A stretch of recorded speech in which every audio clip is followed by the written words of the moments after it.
എന്നെ മുറ്റുമായി ഞാൻ സമർപ്പിക്കുന്നേ. നിൻ വചനത്താൽ എന്നെ കഴുകണമേ. നിന്റെ ഗീതം പോലെന്നെ നടത്തണമേ.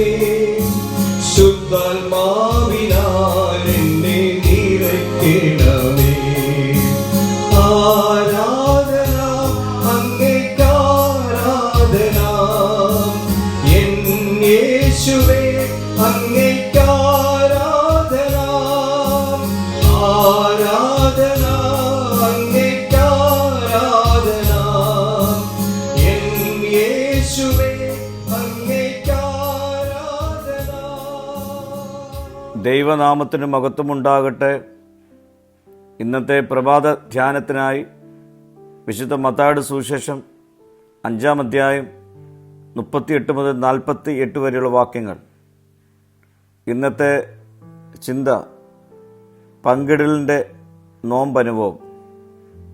കണ്ണിന് പകരം കണ്ണ് എന്ന നീതിബോധത്തെ മറികടന്ന് ശത്രുവിനെ സ്നേഹിക്കുക എന്ന ദൈവികമായ ആഹ്വാനം ഈ ഭാഗത്ത് പ്രകടമാകുന്നുണ്ട്.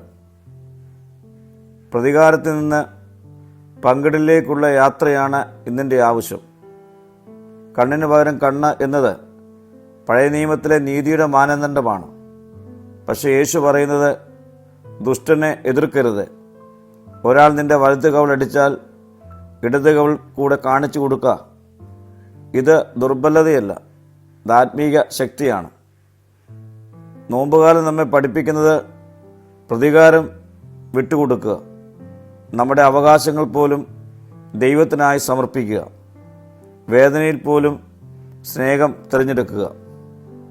പങ്കിടലിൻ്റെ ആദ്യപടി നമ്മുടെ അഭിമാനവും സ്വാർത്ഥതയും ദൈവത്തിന് നൽകുന്നതാണ്.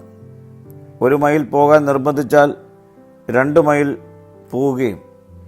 ഇത് നിർബന്ധിത സേവനമല്ല, സ്വമേധയാ ചെയ്യുന്ന ദാനമാണ്. നോമ്പുകാലം നമ്മോട് ചോദിക്കുന്നു, ഞാൻ നിർബന്ധമായി ചെയ്യുന്നവനോ, സന്തോഷത്തോടെ പങ്കിടുന്നവനോ? പങ്കിടൽ അളവുകളില്ലാത്ത സ്നേഹമാണ്.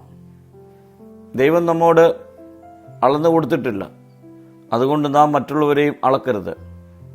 നമ്മുടെ നോമ്പ് അനുഭവം നമ്മുടെ ഹൃദയത്തിലെ വൈരാഗ്യങ്ങളെ ഒന്ന് പരിശോധിക്കാം. ക്ഷമിക്കുവാൻ തയ്യാറാകാം. പ്രാർത്ഥനയിൽ ശത്രുവിനെ ഉൾപ്പെടുത്താം. പ്രിയരെ, ഈ നോമ്പുകാലം നമ്മെ രൂപാന്തരപ്പെടുത്തും. പ്രതികാരത്തിൽ നിന്ന് ക്ഷമയിലേക്കും, സ്വാർത്ഥതയിൽ നിന്ന് ദാനത്തിലേക്കും, വൈരാഗ്യത്തിൽ നിന്ന് സ്നേഹത്തിലേക്കും നമുക്ക് രൂപപ്പെടാം. പ്രാർത്ഥിക്കാം. കർത്താവേ, പ്രതികാരത്തിന് പകരം ക്ഷമയും, വൈരത്തിന് പകരം സ്നേഹവും, സ്വാർത്ഥതയ്ക്ക് പകരം പങ്കിടിയിലും എൻ്റെ ജീവിതത്തെ നിറയ്ക്കണമേ. മഹത്വം നീ എടുക്കണം. യേശുവിൻ്റെ നാമത്തിൽ തന്നെ. ആമീൻ.